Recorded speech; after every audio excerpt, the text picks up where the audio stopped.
This is the Louie T Network. Hey, either you're outside or you're in the lab room.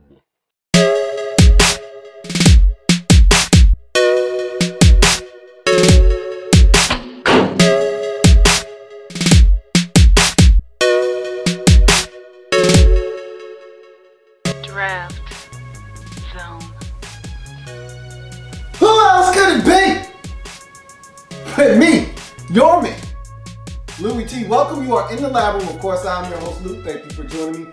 This is the 2015 NFL Draft Wrap-Up Series, where I aim to break down all 32 teams in the National Football League's 2015 NFL Draft by looking at each and every single pick made by said team in the draft, and giving each and every single individual grade a score using our baseball grading scale: single, double, triple, home run. There are no strikeouts in the Draft Wrap-Up Series, so we cannot tell how these players are going to pan out.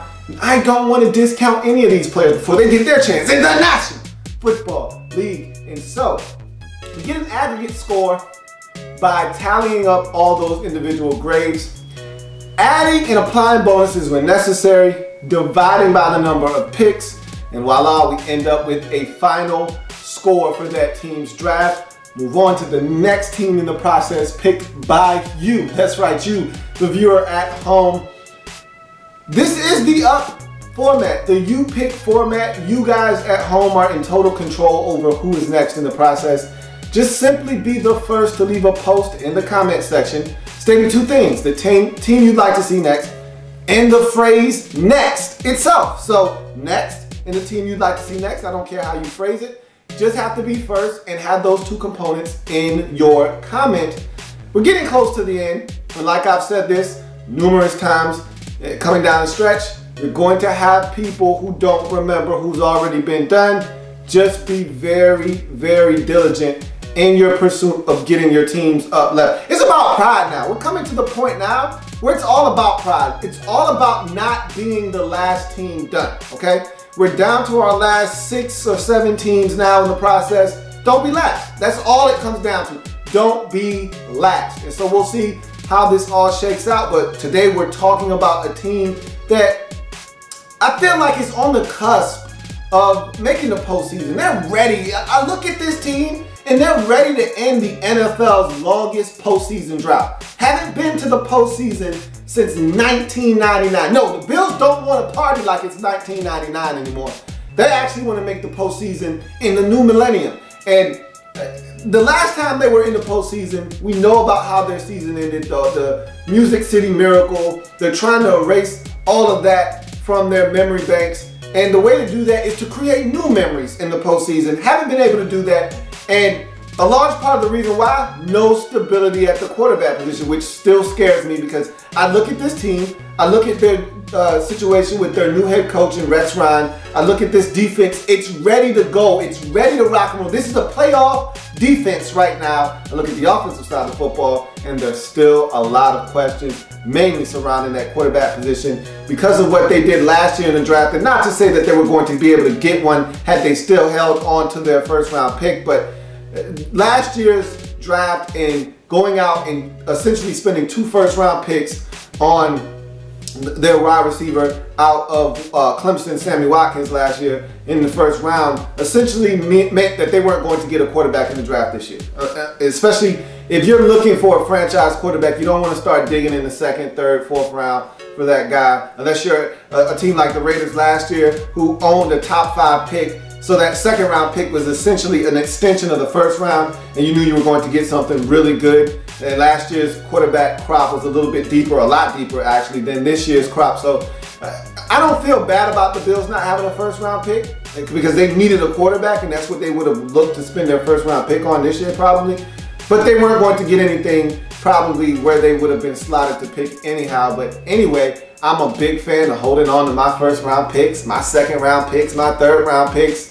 So I really thought that the Bills gave up a lot last year to get Samuel Watkins, but that's nor here nor there. This is a new draft, 2015 NFL draft. Let's talk about what the Bills were able to do. I will say this, General Manager Doug Whaley just went basically all ACC on me. He just stayed in the same conference. And it's funny, with the exception of one of their selections in this draft, every single player is from the ACC. I'm gonna do a little study at the end of this draft process, and just for my liking, just because I want to know what the answer to this is. I want to know how many teams drafted a player or multiple players from the same school, because it seems like that's something that happens very often. You take one guy, you're looking at one guy, and while you're looking at him, you uncover another guy while you're there, and you're like, hey, let's take a look at this tape from this guy because he was impressive at the pro day, or this guy looked really good at the combine. Let's take a look at his teammate too while we're at it, because I saw that guy while I was looking at him. He keeps flashing. Let's take a look at him as well. So you see throughout this draft a number of ACC players. You see a number of Florida State players on this list as well. So I want to look and see, because I think you'd be actually surprised to see how many teams take players, multiple players from the same school. But let's jump into this draft anyhow. The 2015 NFL Draft wrap-up of the Buffalo Bills. You start in the second round, no first-round selection because of the trade last year to get Samuel Watkins. Start in the second round, 50th overall selection, cornerback out of Florida State. Ronald Darby is the selection. He's a 5'11", 195-pound cornerback. And so we'll jump into his pros. Tough, feisty cornerback is the first pro that I look at with this kid. He came to Florida State, highly touted, and jumped in the fray right away. Got a lot of playing time, and I'll explain some of that a little bit later on. But the thing that I like about Ronald Darby, and I think that I noticed early on, the first tape I popped in, or first tape I watched, was the Miami game. And one of the early plays in the game, I thought he set the tone. I mean, there's not many things as a cornerback that you can do to impact, you know, how physical a game is going to be. You know, yeah, you might be able to plaster a guy out in the flats and guys get excited, the bench gets excited, a couple of teammates patch on your helmet, but for the most part, as a cornerback, you live on the outside. You're not going to have a huge impact in terms of physicality, unless you're a bigger corner, which he is not at 5'11", and you're a Richard Sherman type, you're a Brandon Browner type, one of these guys that are extremely physical around the line of scrimmage, or you're a Darrelle Revis with just elite skills all over the place, and you get in guys' faces and you're just a physical corner that way.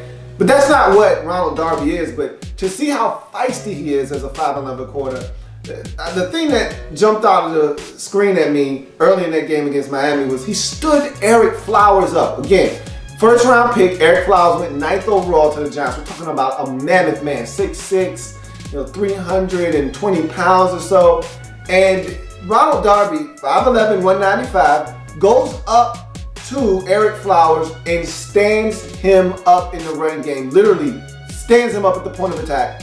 Now you got a couple of bodies around his legs, and he's pushing him until the point that he actually pushes him on the ground because of the bodies around his legs. But he had already stood him up before the bodies got around and the trash got around his legs. And Eric Flowers couldn't move him. And I'm like, you do realize this is a 195-pound corner we're talking about here. You should be blowing this guy up, running him over to the sideline, 5-6 yards out of the play. And Ronald Darby was having none of it. And so he's a tough, feisty cornerback. He'll throw his body around him, get in the mix, and you can see that Eric Flowers was still a little hot from that earlier exchange where he stood him up, because Ronald Darby, after he stood him up, looked to his bench like, did y'all see that? Did you see what I just did? And so you can tell Eric Flowers took exception to that. He was looking to get some payback. He was looking for this guy later on in the game, and he got a piece of him. And he drove Ronald Darby, 3 yards out of play and shoved him aggressively after the play was over, and Ronald Darby got in his face and they were jawing back and forth. Officials had to step in. He's a tough, feisty cornerback, and I like that. There's a little edge there that you need to have as a smaller corner. Again, in this league, he's going to run into a lot of bigger receivers, a lot of big guys. He needs to have that edge if he's going to survive in this league. Along with the measurables and the tools that he brings, he needs to have that mindset, and I think he's a tough, feisty cornerback. He's a fluid athlete, and I think that's what got him drafted in the second round. Not that he's tough and all of those things, but this was the biggest draw right here to the Buffalo Bills, is his 4.38 40 speed and his fluidity as an athlete. This guy can run, he can move, change directions. He's very fluid as an athlete. Hips are smooth, he's able to turn and run. There are some things he's got to clean up, and I'll talk about those later on, but his movement skills allow him to not only play outside, which is what he did and excelled at Florida State, but I think his movement skills allows him to kick inside to slot potentially, and with the Bills cornerback situation, I think that might be where he makes his home in the next level at the National Football League level. I'm not sure right now what the Bills have in store for this kid, but you gotta have 3 good corners in this league in order to survive and flourish as a defense. You need the guys on the outside to hold it down, but you also have to win consistently in the slot. The slot is one of the biggest positions on the offensive side of the football, because the slot guy is the one that wins on third downs. If you win on third downs, you move the chains. If you move the chains, you keep drives alive. You keep drives alive. You score points in this league. You score points in this league. You give yourself the best opportunity to win. If you can stop guys from winning in the slot consistently, if you can stop tight ends from winning on third downs consistently, what you'll do is you'll get off the field on third downs as a defense. If you can get pressure on the quarterback, that always helps. But if you got a slot corner that can play at a relatively high level, you will find yourself in the upper echelon in the league on third down defense. And if you can do that, you'll find yourself in a lot of ball games at the end. So I think the Bills know what they need. They need to be able to have as many good cornerbacks on this roster as they can. They're going to add Ronald Darby to that mix. He tackles. And I talked about him being a tough, feisty cornerback. He also tackles. He's a guy that'll stand wide receiver, tight end up at the point of attack, discard them, get to the ball carrier, get him on the ground. So he's not afraid to stick his nose in the fray and get dirty, get physical, make some tackles. There's a lot to like with his game, and this is another facet of his game that I think he is very, very solid at, and that's sticking his nose in there and helping in run support. He's an experienced corner, and I talked about this earlier briefly. This is a guy that came to Florida State, highly touted, out of high school, and right away saw the field. Now, he didn't start right away, but he was in the action. It gave him an opportunity to get his feet wet. And so by the time he was in his sophomore year, this guy won ACC Rookie of the Year in the ACC Conference. So that tells you all you need to know, that he came in, he was the Defensive Rookie of the Year in the ACC, and he jumped in the fray and was able to help this team out right away. And it allowed him to get into the mix and kind of see what the college football landscape was all about, just to the speed of the game, and not have to wait until his sophomore, junior year to really start having an impact. He had an impact right away. 42 games he played in his Florida State career. 23 of those are starts. So this is a guy that had a big impact on this Florida State defense. He comes in with some experience, playing in a really good conference in the ACC against some talented prospects like a Samuel Watkins. And so you're getting a guy that has played at a high level for a long time in college, coming into the NFL with some experience. So just needs some coaching, some tweaks here, tweaks there, and he'll be ready to rock and roll day one. And I don't know if he's going to start out wide for you down the road, because he's not a day one starter for me out wide, but in the slot, he comes in, turns some heads, you know, shows the coaching staff he has a mental capacity to pick up the playbook and does what they ask him to do on a consistent basis, stays healthy throughout camp. I can easily see this guy getting a lot of snaps early on in the season in the slot as a Bills cornerback. You go to his cons. Doesn't jam in press coverage enough for me. He comes up all the time. I mean, generally speaking, you know, 65–70% of the time, he's here. He's right in the face of the wide receiver. My problem with him is he didn't lay hands on him. And a lot of times, it's not man-to-man coverage per se. It may be cover three. You know, it may be him in some kind of coverage where he just needs to stay deeper than the deepest. And that's fine. But there's still, even if you're pressing and bailing, that's fine, which he did a lot of. But I want to see you put your hands on the receiver sometimes. Don't give them free releases. You watch the Miami game, and receivers are just getting free releases all over the place. And that's why Philip Dorsett was able to get free, and a lot of those receivers were able to run free in the secondary and make so many plays, especially early in that game when Miami was able to jump out to that early lead, because they were running free and they were unmolested, and they were able to roam the secondary without any repercussions. Nobody was putting hands on these guys, and they were able to run around. A lot of speed on that Miami offense. and they were able to take advantage of guys not putting their hands in. Ronald Darby was one of the most guilty parties in not laying hands on these receivers, and that's something that I noticed throughout the other tapes that I watch. He's not a guy that's going to put his hands on the receiver, and he's got the physical capabilities to do so. Even if he doesn't win, he's got 4.38 40 speed to make up some ground if he loses early on in the play with the jam. And I saw him jam on one or two different occasions, and it made all the difference in the play. And so I want to see him do that some more. He doesn't do it enough for me. And there are times when he's in man-to-man coverage. Put your hands on the guy. Why not? Give yourself a chance to win at the line of scrimmage. If you don't win there, you've got the ability to make up some ground and still get back into play and make a play on the football. Technique flaws. This is the one, and again, I hate to make a big deal out of guys' techniques because I don't know what they're being taught, and maybe this was something he was taught at school. Maybe this is something he was taught in high school and he just transferred it over to the collegiate game. Normally, your coaches have a way of wanting to teach you and have their philosophies, and they put it off on their players. So this could be something that a coach taught him. I hate when guys turn their backs to the quarterback unnecessarily. If you got a guy coming at you and you're squared up with him, you're standing like this, and he's running right at you, I'd much rather you open your hips to the quarterback so you can see the quarterback and see the receiver than have you turn your back to the quarterback this way, quarterback's that way, and the receiver's over here. I'd much rather you turn your back, or excuse me, turn and open your hips this way and run that way, which he has the capability to do. He likes to turn this way.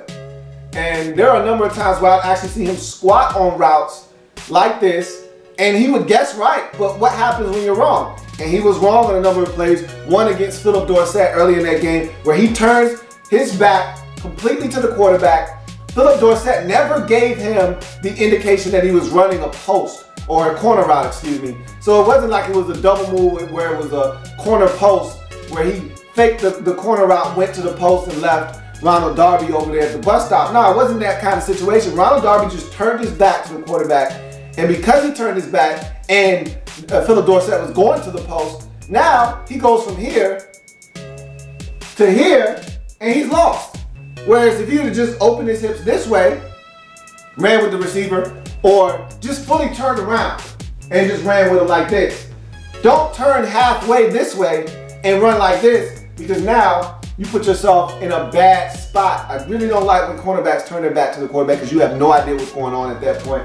And what the end result was a touchdown to Philip Dorsett in the end zone, beautifully thrown football, and it was a touchdown. And I see this out of him quite often. It to me is a technique flaw, but that's the way he chooses to play cornerback and the way that maybe he was taught.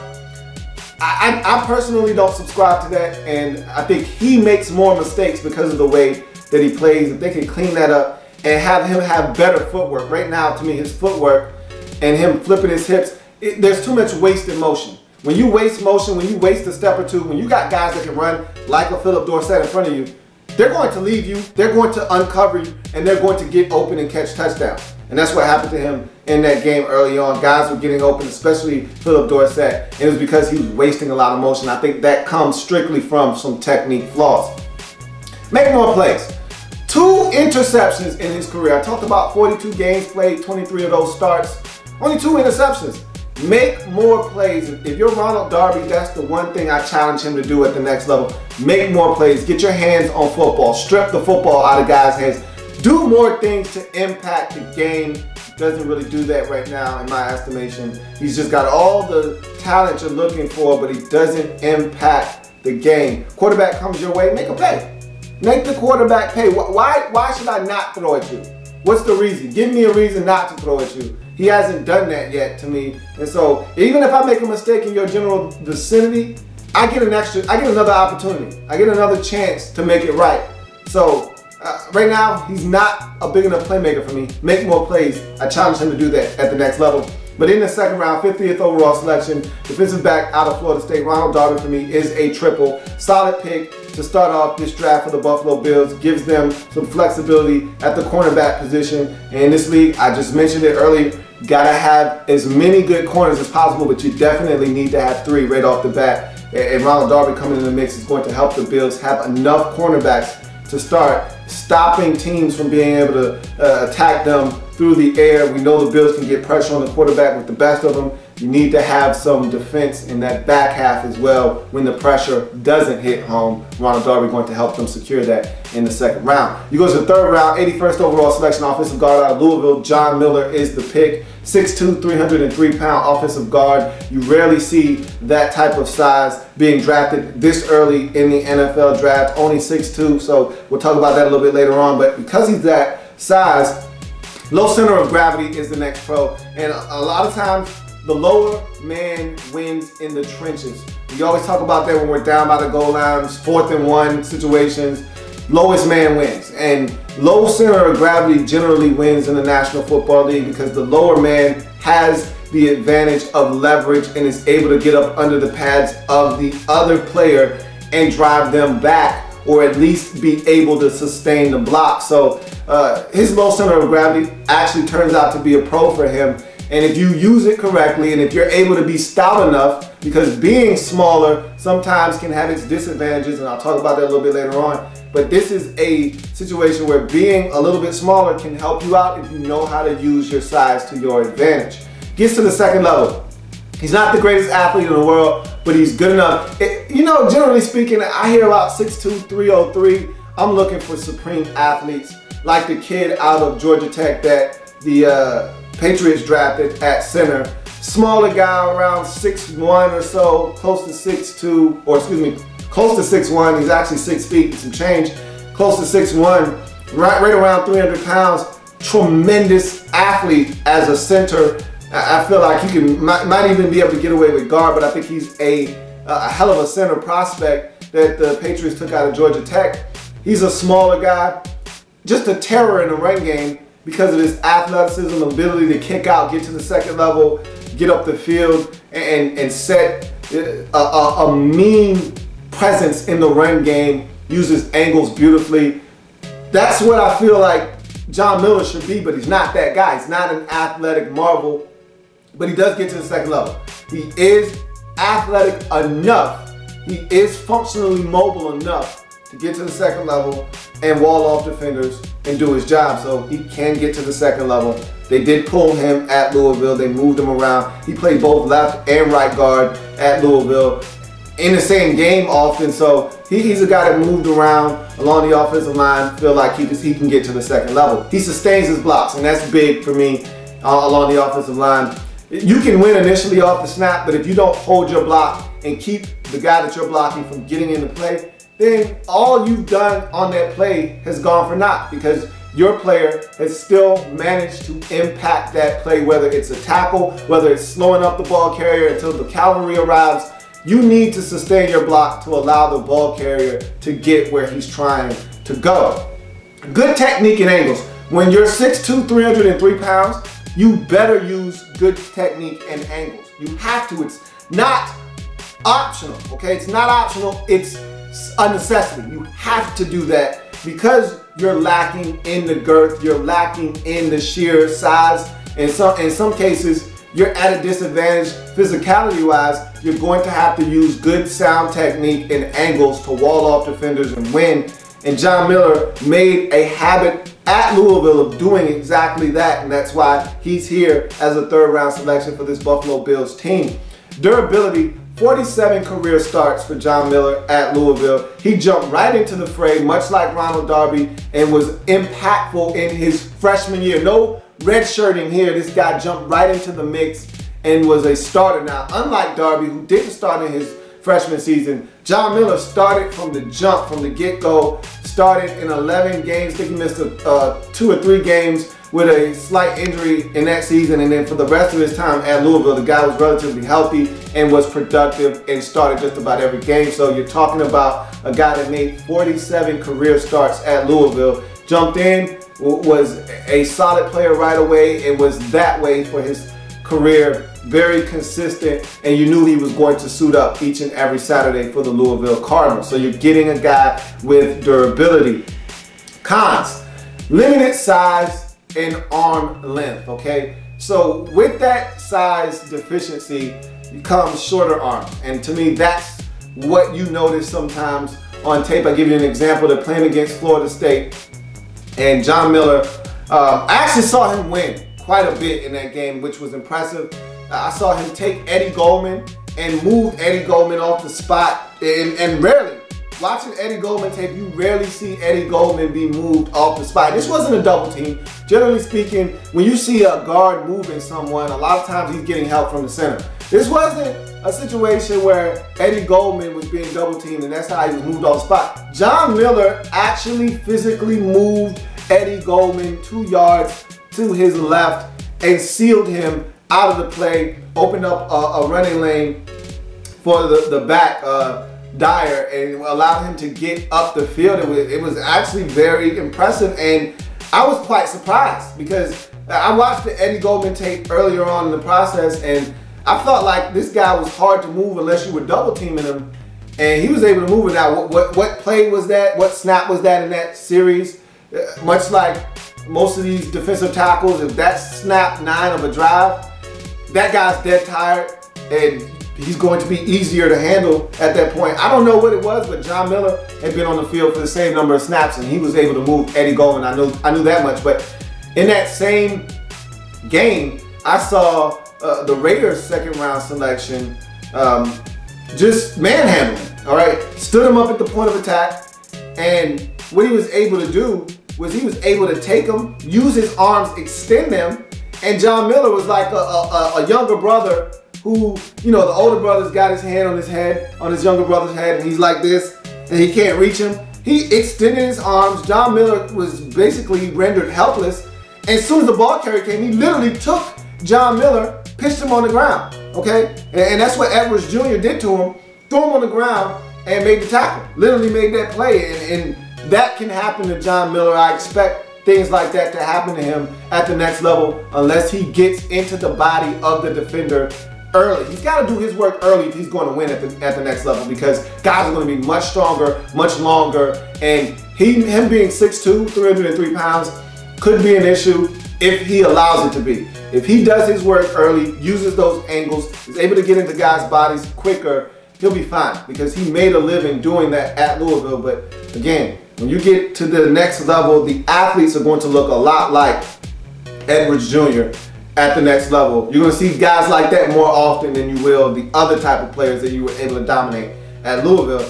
And he's not an elite athlete, and I already expressed that. 5'2", 40, and again, I hate talking about 40 times when you're talking about offensive linemen, because how often is it that they're running 40 yards down the field? All you care about is their get off, their burst, and what they're able to do right around 10 yards around the line of scrimmage.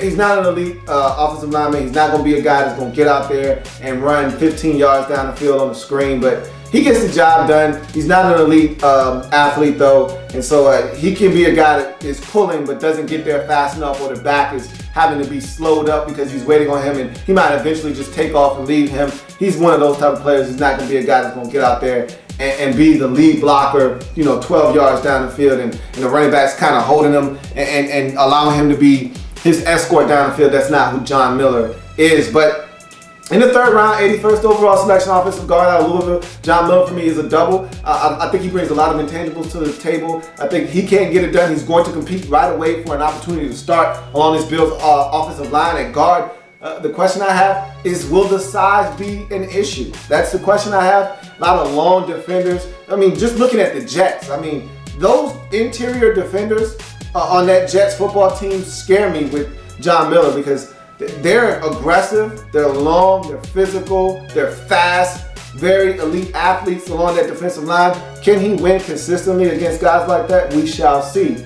He's a double for me in the third round. You go to the fifth round, 155th overall selection, running back out of Florida State, Carlos Williams is the selection. Love this pickup by the Bills. You go out, get Shady McCoy, and now, to me, Fred Jackson, Fred X is still delivering, but for how long? No more CJ Spiller. This kid right here, I feel like is going to be a great 1-2 option with Shady McCoy in that backfield. 6'1", 230-pound running back, so he's a different type of back. Shady, smaller back, shiftier. This guy, bigger, more physical back, so I think it's a really good parallel between the two. Good vision and cutback ability. I think that's the first thing you notice with Carlos Williams, is his vision and his ability to cut it back you think about his vision and him cutting it back. The first play that should jump off the screen at you, and the first play that should be vivid in your mind is that overtime run for a touchdown as the game winner versus Clemson with no Jameis Winston. I thought he was huge in that overtime. I thought he was huge on that last possession in the fourth quarter to kind of eat up some of that time. I thought he did some things in the later stages of that game that helped them win. I thought he was the difference later on in that game, as a matter of fact. And that last touchdown run, he got him down there, first of all, with a big physical barreling run for about 10, 11 yards on the play prior. Very next play, they give it to him. Play is designed to go to the outside towards the right.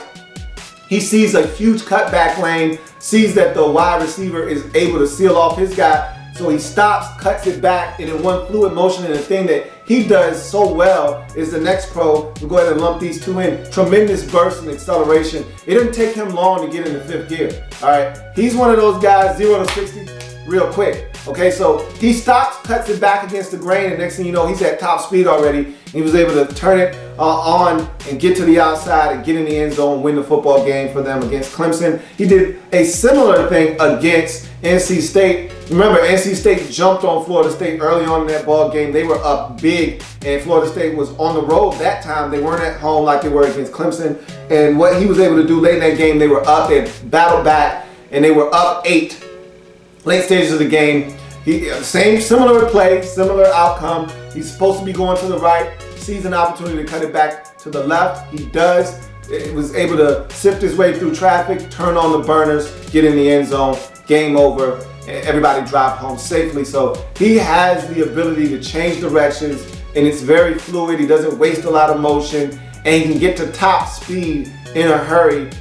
That burst and acceleration is what makes this guy a very good prospect at the next level, and he's a 4.48 guy, so he's running. He's got the speed to outrun some angles, and with that size, you know how I feel about upright, longer backs. I'm a big proponent of the bigger back. He's got some things that he brings to the table that I feel like is going to help this Buffalo Bills offense. Physical runner, and for him to be 6'1" and an upright guy, he's very physical. There's a play against Duke in 2013 where he plows over a guy in the end zone. There are other plays where he just, you see the physicality, and this is an ex-safety turned linebacker turned running back, so the physicality is there, okay? He was a defensive player. He's a hell of a special teamer. So the physicality that you see him exuding in those other positions, he brings to the running back position. So he's a physical, no-nonsense runner with the ability to take it the distance and, cut back and do some other things. So there's a lot of different facets and layers to his game as a running back. And that's why I think Carlos Williams is such an enticing pick here in the 5th round. He's a reliable pass catcher as well. And this is a guy that time and time again at Florida State, Jameis Winston would find him out of the backfield, whether it's him running a wheel route up the sideline versus Oregon and Jameis Winston hitting him for about 17 yards down the sidelines, him catching the football like a receiver, or Jameis Winston just dumping it down to him out of the backfield on just a route out of the backfield. He's coming out of the backfield and nobody's there. He catches the football, able to get up the field, or he's catching it in the screen game. So whether it's the flare, a screen, a wheel route, an arrow route over the middle of the field like it was against Oregon. To me, you want me to be honest, he was the best player they had against Oregon. He was the most consistent player from start to finish in that game. And I thought he gave Florida State a chance in that game with his play. Just number of turnovers, things that happened. They defense couldn't get stops consistently. And so that was what happened in that game. But I thought he played one of his better games of the season against Oregon. And so he's a consistent football player, and he is a reliable pass catcher. Solid in pass pro. Saw him go in there, stick his nose in, and be effective in pass pro.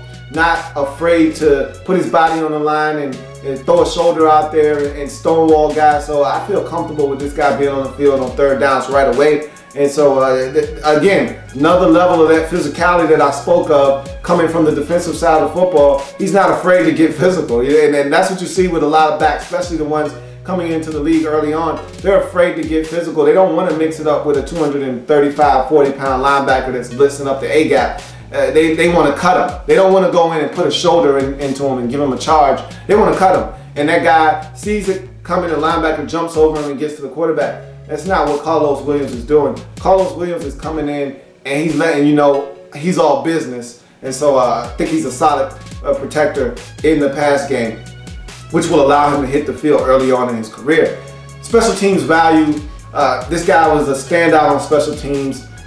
Again, safety turned linebacker. So you know what you're getting there. He's a guy that can do a number of things. There's a clip of him hitting Luchez Purifoy as a special teamer, blew him up and on a kickoff return. So this guy, and one thing you want out of your backup running backs is you want them to play special teams. A lot of times you can save roster spots by having guys. That's why veteran running backs find it very hard to crack NFL rosters, because they don't give you a lot of value. They don't play special teams anymore because of their age and the things that they're able to do. They don't play special teams. Young backs come in the league and they double as special teams gunners and things of that nature. So they give you extra value, and that's what you're getting out of Carlos Williams right away. Versatility, I've spoken to this, not going to really elaborate on it any longer, but safety, linebacker, running back, a lot of versatility there. Don't expect the Bills to use him in those other capacities. Think he's a running back now, but it's always good to know you got that in your back pocket in case you feel like tapping into your inner Bill Belichick. He's got that capability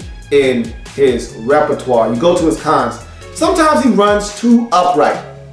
And at 6'1", almost 6'2", 230 pounds, it comes with the territory. You see these upright, longer backs. They run upright, which he does.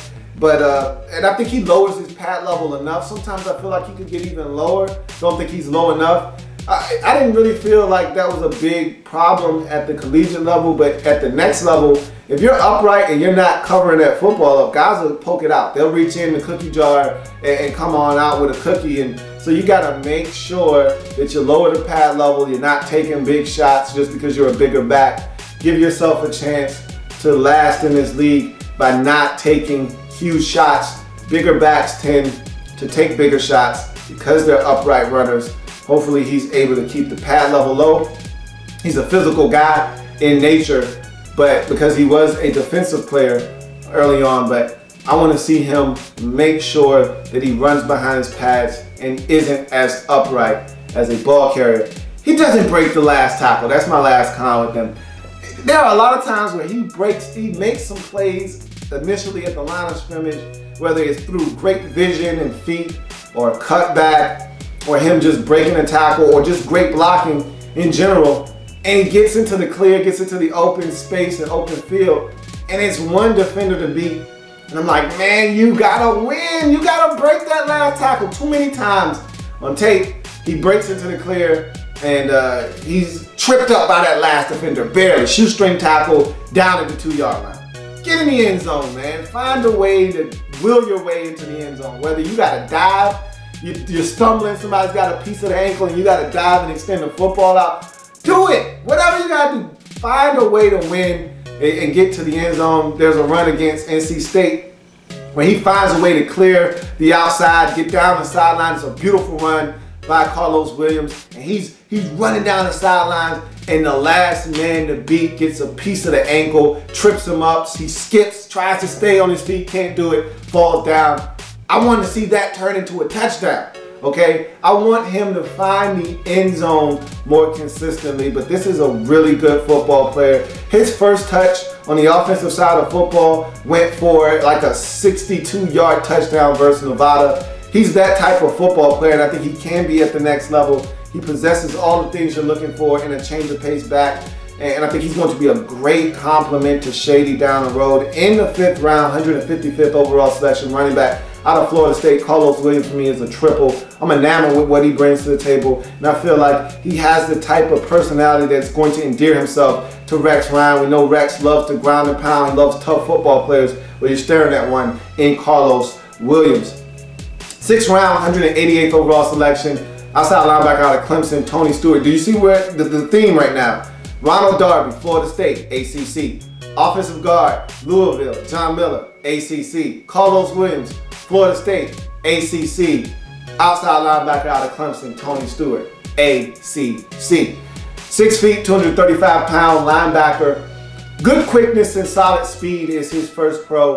I think he was coming out of high school as a highly touted prospect, one of the top players in the nation at his position as a linebacker, and they were able to wrestle him away from the Florida area, which is tough to do with talented football players in that area. Normally, they stay at home, whether it's Florida, Florida State. Normally, those guys don't leave the state of Florida. Clemson was able to wrestle him away, but his career didn't quite go the way that they had anticipated, and we'll talk about why a little bit later on, but you see why he was a highly recruited and touted football player coming into Clemson.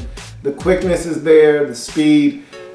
He shoots gaps. That's the next pro, and I wanted to lump these two in because he closes the distance very quickly. And you know, that front seven at Clemson was dominant, okay? They had one of the better defensive front sevens in all of college football between Grady Jarrett, Vic Beasley, the other linebacker that I actually absolutely loved that was taken off the board in the first round, Stephon Anthony by the Saints.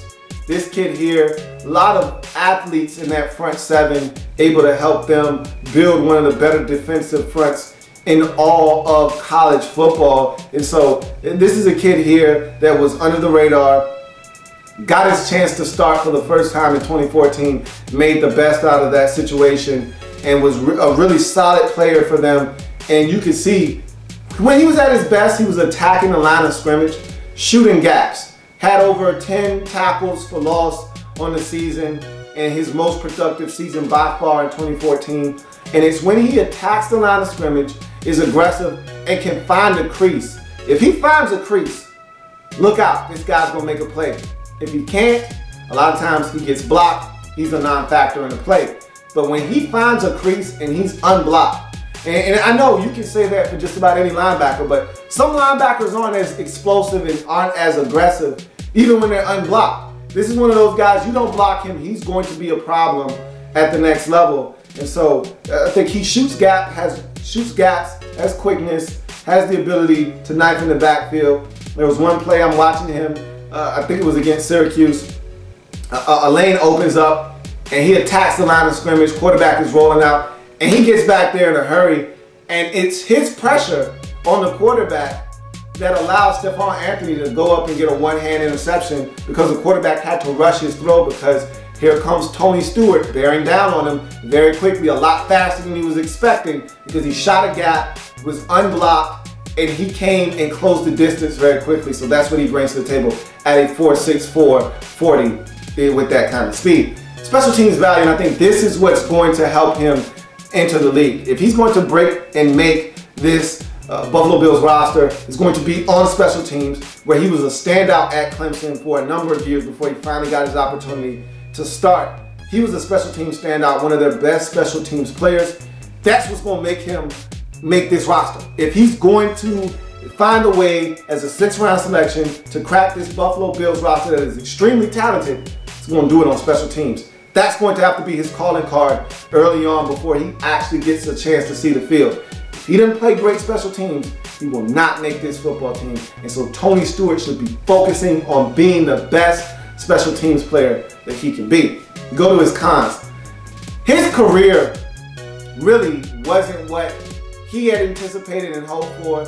And here's why. And I'm gonna lump all three of these together because one sets the table for the other, which sets the table for the other. To me, they all go hand in hand in hand. And so you start with his 2011 torn ACL. So right away, he comes on to the campus, gets some playing time in 2010, gets on the field in 2011, is doing well, tears his ACL, misses the rest of the season.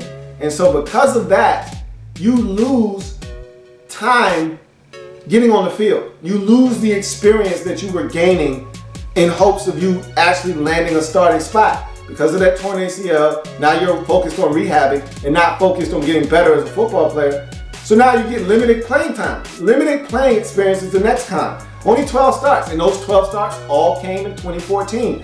That 2011 torn ACL affected his career all the way until he left the campus of Clemson. Because he tore his ACL, he wasn't able to get the snaps and the reps he needed to get on the field sooner, so he had limited playing experience, only 12 starts. And because of those limited playing And because of that limited playing time and experience, he has pedestrian production as a football player. So there's not a lot of tangible numbers here. You know, you can tell that he's an outstanding special teams player, but if you're talking about from a defensive standpoint, a linebacker, you see the qualities on the field, you see the flashes on tape in that 2014 season. However, it's not a large enough sample size for you to feel comfortable taking this guy any earlier than the 6th round, which is what the Bills did. And then the last con is he's raw. Because you don't play, because you got injured, because you don't have a lot of playing time and experience, because your numbers don't bear it out, you're a raw football player.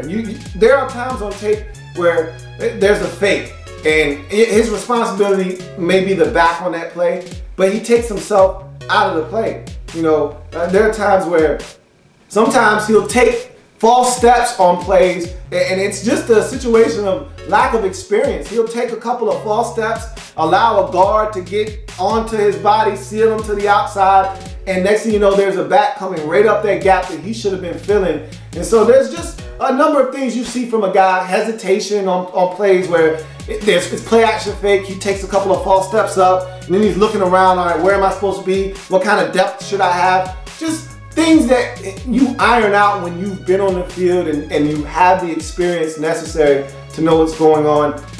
Those things will clean itself up with time if this guy's able to buy himself enough time on special teams to become a productive player on this Bills football team. In the 6th round, 188th overall selection, outside linebacker out of Clemson, Tony Stewart for me is a double. A lot of athleticism here, a lot of special teams value here. If he can put the two together, I think there's a home for him on this Bills roster. You go to the next 6th round selection, 194th overall pick, tight end out of Florida State, Nick O'Leary is a selection. Another ACCer, like I mentioned before. Another Florida State player, 3rd in this draft out of 6 players. Half of your draft, 50% of your draft, Florida State players. So that tells you where a lot of your focus was at during the process. 6'3", 252-pound tight end, natural hands, first pro. Old school, no gloves, okay? Nick's coming to the party, no gloves, no leather on his hands. He wants to feel that pigskin hit his hands, and so I don't have a problem with it. I don't have a problem with it at all, okay? Polished route runner, and to me, this is what allows him to be drafted right here. The fact that he's not bolstering a lot of speed or athleticism. We'll get to that a lot later on, but he's got some of that Jason Witten in him. And I'm not calling him Jason Witten because that's not what he is as a tight end. Jason Witten's much bigger, much larger catch radius. There's a number of things Jason Witten does that Nick O'Leary just doesn't know how to do right now. But one of the things he does know how to do, much like a Jason Witten, who lacks elite athleticism, is he knows how to give you that little nudge at the stem of a route. Okay, so he gets to the top of a route, he's running an in route, and at the top of the route, he'll lean on that defensive back at the stem of that route, and then push off ever so slightly and get that separation that Jameis Winston needs to zing it in there. And that's something you either know how to do or you don't. That's craftiness is what that's called. Because you can't extend. You can't show the official that you're pushing off. You gotta lean and then give him a little shove. Don't extend the arm. Do it just enough so that you create the separation necessary to get open and catch the football. He's not winning with athleticism and speed. He's winning with craftiness, and that's part of him being a polished route runner right now. A lot of tight window throws go to him. If you turn on the tape, Jameis Winston is zinging it in there. This guy is using those hands that I referenced earlier to pluck the football out of the air in tight quarters and make plays. He's a polished route runner. Catches in traffic. And I just spoke to that. When you don't have the athleticism necessary to separate and win one-on-one matchups consistently, you're going to have to make a lot of catches in traffic. This guy sits down in zone coverage like nobody's business. He's usually having a defender draped all over him because he lacks the requisite athleticism to separate. And so Jameis Winston will force it in there, and this guy will make tough catch after tough catch after tough catch. If you want to know who Jameis Winston's second favorite target was after Rashad Green, look no further than Nick O'Leary. He was always there as a security blanket for Jameis Winston at Florida State, and it's because he could rely on him to win even when he wasn't open, making tough catches in traffic. He competes as a blocker. By no means is this guy a finished product as a blocker. but he can get the job done. I saw him enough to feel comfortable with him competing. I'll talk about his blocking a little bit later on, but I think he competes. He's willing to stick his nose in there and get dirty. And again, it's a mindset when you're talking about blocking. If you're willing to do it, I can coach you if I'm a coach. He's willing to do it. That's all I need to know. Heavy collegiate production is his final pro. He left Florida State with school records in catches, yards, and touchdowns. So huge accomplishment there. And then he also won the John Mackey Award in 2014, given to the nation's best tight end. So a lot of accolades for Nick O'Leary, and he was a guy that was consistent throughout his Florida State career.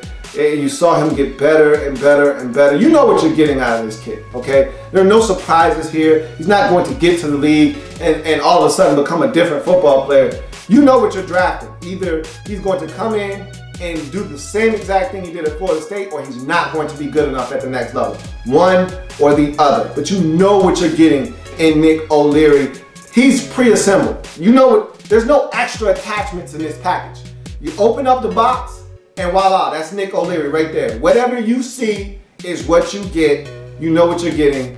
And he's here to replace a guy like Chandler, who's no longer on this roster. Scott Chandler, much bigger target at 6'7". This guy's a lot smaller, but similar athleticism, not going to wow you with what he's able to do. Only difference, Scott Chandler had a bigger catch radius, so you were able, even if he didn't separate, you were able to throw the ball up high where he could get it and the defender couldn't. Let's see if Nick O'Leary can carve out a niche for himself on this Buffalo Bills roster. You go to his cons. Lacks ideal speed. At 4'9", 340, you're running like an offensive lineman essentially with that kind of speed. And so that's the reason why he's here in the 6th round. Had this guy ran a 4.75, had he run a 4.70 at the combine, at his pro day, we're talking about a 4th round pick probably. But because the speed on tape matches what he ran at the combine, then you already knew what this was. You know, he was going to be a late round selection because of the lack of speed. And what that lack of speed does is it forces you to have to be pinpoint accurate. It forces him to have to be able to catch in traffic. It gives defenders an opportunity to make plays on football. If the timing isn't right, if he doesn't shield off the defender from the football, if the pass isn't on the money, you can have turnovers because defenders are going to be in Nick O'Leary's hip pocket because he's not creating separation because he is so slow. Which is my next con. Doesn't create separation. That goes without saying. You understand the concept there. You understand why that is a problem, and you understand where it comes from. It comes from that 4'9", 340 time. He needs to work to be better as a blocker in the run game and in the pass game. I'm watching the Miami game, and he's at the point of attack. He's looking to set that edge and seal off a defender in short yardage, and literally the defender takes him and throws him on the ground, physically pitches him on the ground. I actually had to rewind it and watch it again because I'm like, did he slip? Was his foot locked up with another offensive lineman's and he just, you know, he tripped because the guy put a little force on him and he wasn't able to keep his balance? No, he literally went and engaged a defensive lineman from the Miami Hurricanes, and that defensive lineman physically picked Nick O'Leary up and tossed him away like he was a piece of garbage. I said, God damn, that can't happen, man. And there's another play. He's blocking for Jameis Winston, and he fought tooth and nail. This guy is just barreling him into the quarterback, literally walking him back into the lap of Jameis. Jameis said, I got to get the hell out of here, man. You can get me killed. And he takes off out of the pocket, but Nick was trying, but I just need him to be better. I need him to have a better base. I need him to be stronger. I need him to have better angles. If you're going to be slow as hell, you need better angles and you need to have much better fundamentals. Much better sound technique on his part. Better base, wider base, be able to sit down and be physical at the point of attack. That's something he's going to have to work at. But in the 6th round, 194th overall selection, tight end out of Florida State, Nick O'Leary for me is a double. You know what you're getting here. You know what you have to do with this kid. You know what he is as a receiver.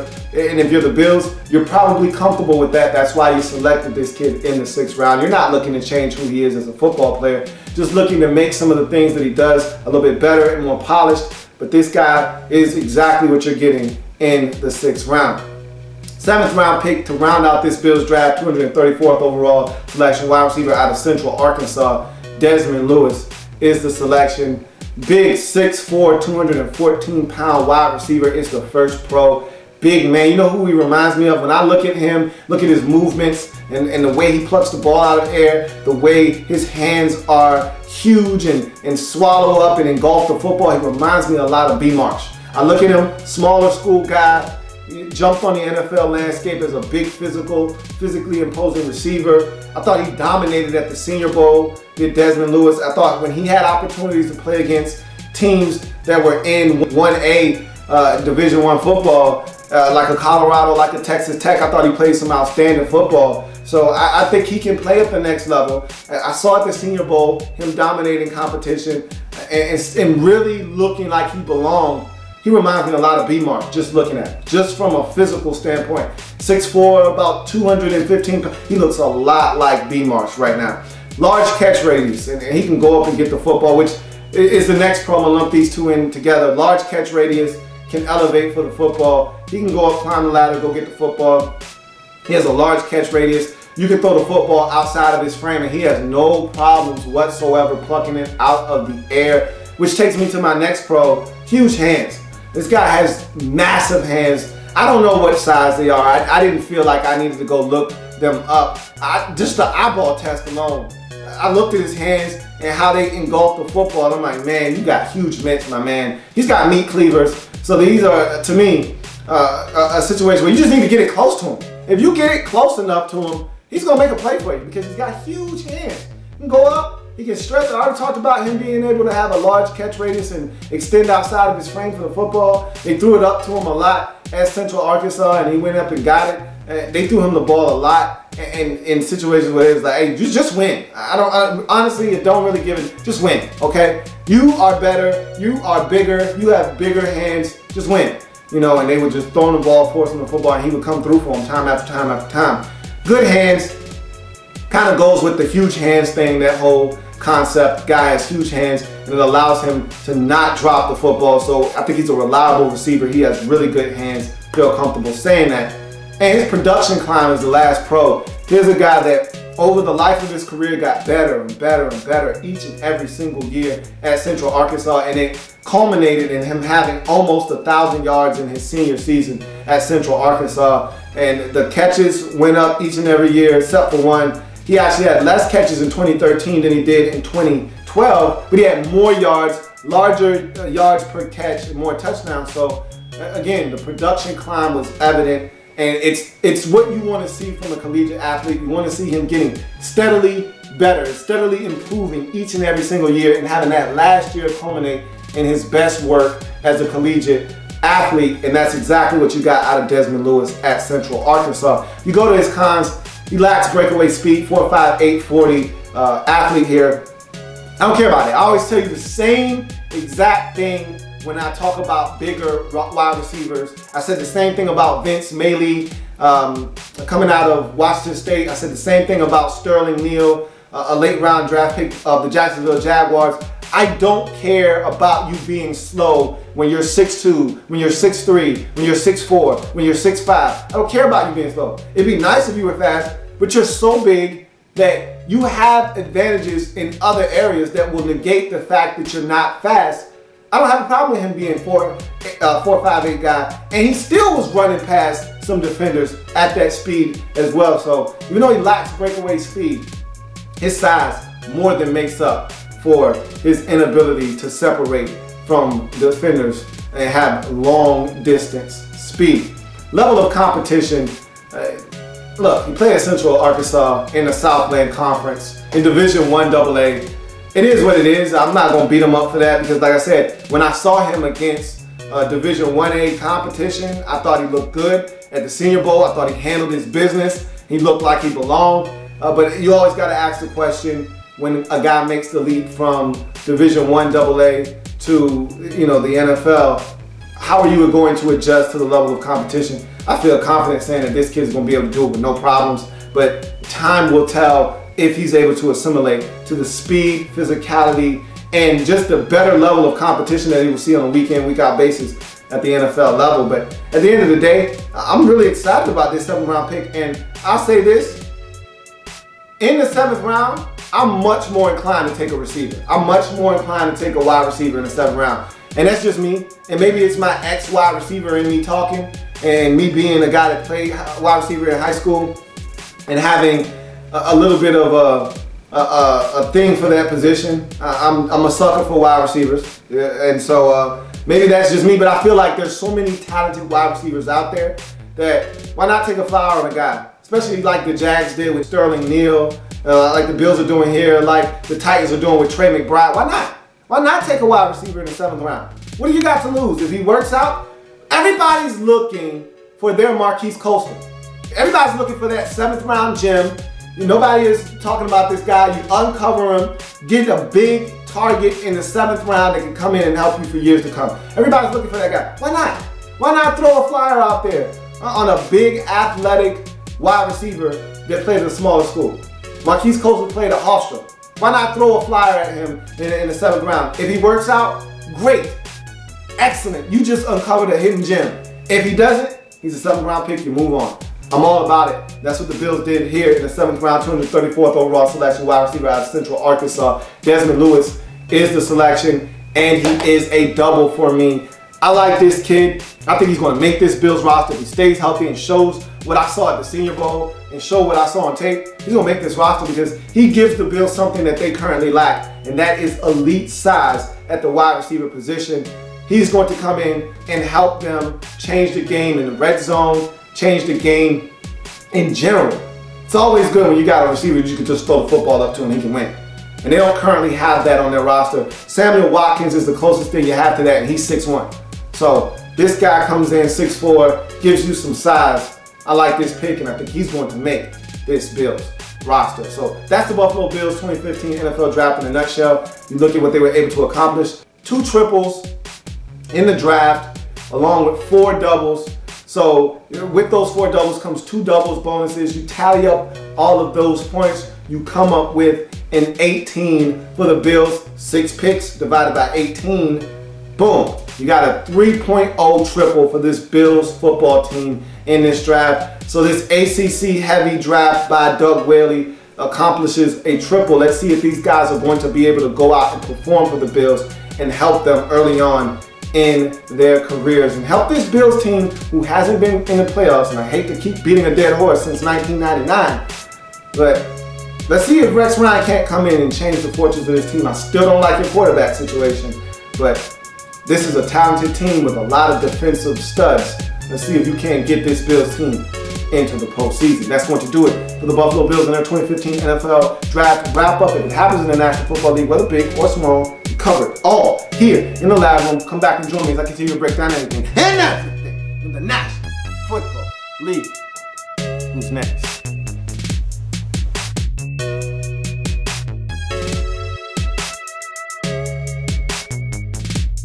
There's plenty more where that came from. While you're here, subscribe to the channel. If you want more Louie T, be sure to follow me on Twitter at InTheLabRoom, or you can like the Facebook page at In The Lab Room. That's In The Lab Room on Facebook and at In The Lab Room on Twitter. Don't forget, subscribe to the channel if you haven't already done so.